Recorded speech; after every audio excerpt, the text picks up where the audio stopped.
जाना शुरू किया। जिस गुरु के पास जाए वही कहे कि मेरा मंत्र सुपीरियर है, जो मैं तुम्हें रास्ता दिखाऊंगा ये बेटर रास्ता है, इस रास्ते पर चल। दूसरे के पास जाती तो वह कहता नहीं, तो मेरे रास्ते पर चल, मेरा मंत्र अधिक शक्तिशाली है।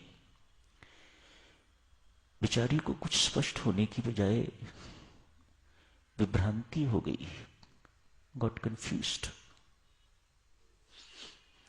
मन में सोचा कि भक्ति करने की योग्यता मेरे अंदर है नहीं, मुझे पता ही नहीं भक्ति क्या होती है, और मुझे कोई सिखाने वाला मिल नहीं रहा।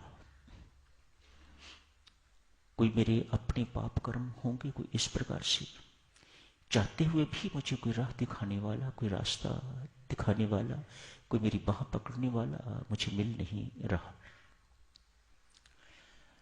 अतएव सुना है दान पुण्य करने से कुछ पाप कटते हैं, तो मैं एक भंडारा करती हूं, पैसा मेरे पास बहुत है, तो मुख्यतः तो मैं भंडारा, अब ब्राह्मण कहते हैं हम श्रेष्ठ हैं, साधु कहते हैं हम श्रेष्ठ हैं, मुझे समझ में नहीं आता कि मैं किसका वर्ण करूं, तो मुझे भंडारा ही करना है। अपनी वैश्य संप्रदाय जितना भी है मैं उनको बुलाती हूं, और जो और कोई आ जाए आ जाए। आज एक भंडारे का आयोजन किया। मानो दान से पुण्य जो लाभ होता है वह उसके अंदर लेने की प्रेरणा हुई।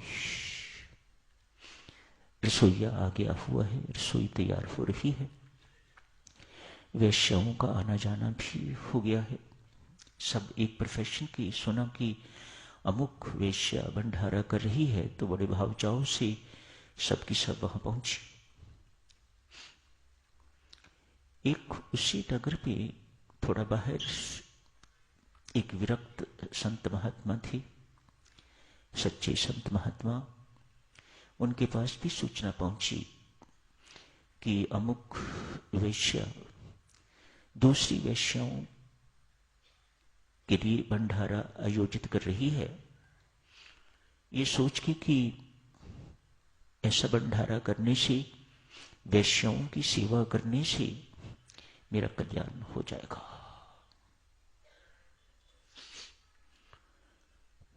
महात्मा को बात ये जची ना। फिर वहां पर परमात्मा बैठा होगा, इसको सच्ची राह दिखा के आ। महात्मा वहां पहुंचे हैं। रसोई ने रसोई से गंदा पानी एक नाली में फेंका। पानी गंदा बाहर निकल रहा था।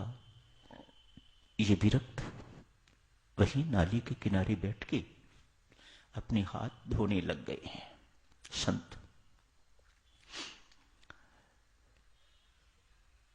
वैश्य ने देखा ये बाबा क्या कर रहा है। उत्सुकता थी मन में, तो पास गई, कहा बाबा ये क्या कर रहे हो आप? हाथ साफ कर रहा हूं।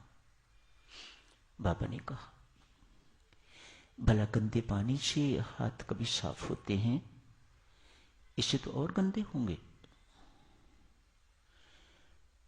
मैं तुम्हें साफ पानी देती हूं, साफ पानी से अपने हाथों को साफ कर दो, हाथ साफ होंगे। गंदे पानी से तो और गंदे होंगे। संत महात्मा कहते हैं देवी, शायद परमात्मा ने मुझे यही समझाने के लिए तेरे पास भेजा है। जिनकी सेवा से तू कल्याण चाहती है, उनकी सेवा से तेरा कल्याण नहीं होगा। किसी संत को ढूंढ, इतने सारों को भोजन कराने की बजाय, इतने सारों का संग करने की बजाय किसी एक सुगुण संत का संग करेगी तो तेरा कल्याण होगा। इनके संग से तेरा कल्याण नहीं होगा। जैसे गंदे पानी से मेरे हाथ साफ नहीं होंगे और गंदे होंगे। मुझे लगता है कि कहीं तेरी भी हालत ऐसी ही ना हो। बाबा, संत कौन होता है?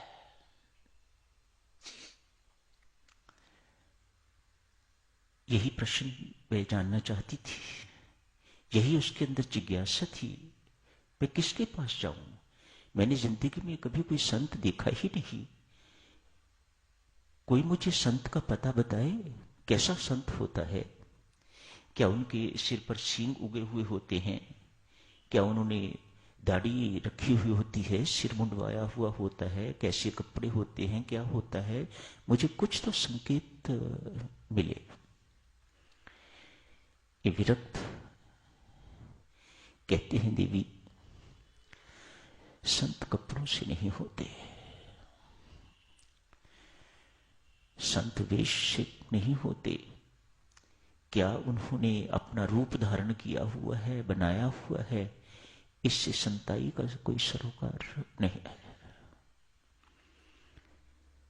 संत वे होते हैं जो किसी मत संप्रदाय के प्रति बहुत आग्रह नहीं करते। हमारा ही सब कुछ ठीक है, दी बेस्ट, बाकी सब नहीं।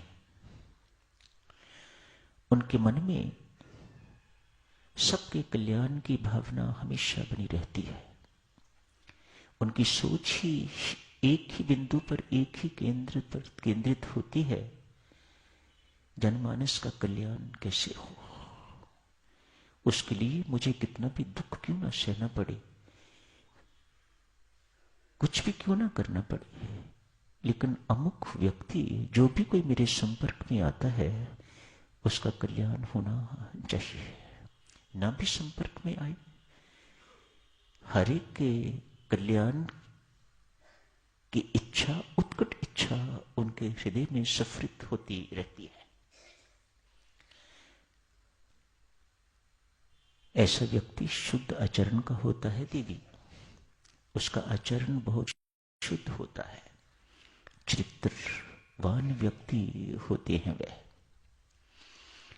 उनकी वाणी से अमृत झरता है। क्यों? भीतर अमृत भरा पड़ा है। सबसे प्रेम करने वाले हैं। उनकी डांट में भी प्रीति ही झलकती है। हर वक्त चेहरा मुस्कुराता रहता है उनका। क्यों? उन्होंने आनंद की प्राप्ति कर ली हुई होती है। उनके जीवन में किसी प्रकार की कड़वाहट, कटुता नहीं हुआ करती। ऐसा व्यक्ति, देशी हो या विदेशी, महिला हो या पुरुष, ब्राह्मण हो या शूद्र, इससे कोई फर्क नहीं पड़ता। ऐसा व्यक्ति ही संत हुआ करता है, जिसकी कथनी और करनी में कोई अंतर नहीं। भीतर से जो है वही बाहर है। ऐसे संत हुआ करते हैं। उनका जीवन बहुत पवित्र हुआ करता है। उनकी वाणी परमात्मा की वाणी, उनका स्पर्श परमात्मा का स्पर्श, उनकी दृष्टि परमात्मा की दृष्टि हुआ करती है। ऐसा संत खोज, ऐसे संत की संगति मात्र से तेरा कल्याण हो जाएगा। तुझे सेवा इत्यादि के चक्कर में भी पड़ने की जरूरत नहीं पड़ेगी। पर ऐसा कोई संत ढूंढ। तुकाराम की चर्चा तो आज शुरू नहीं हो सकी साधुजनों, कल से शुरू करेंगे। तुकाराम की चर्चा आज यही समाप्त करने की इजाजत दीजिएगा।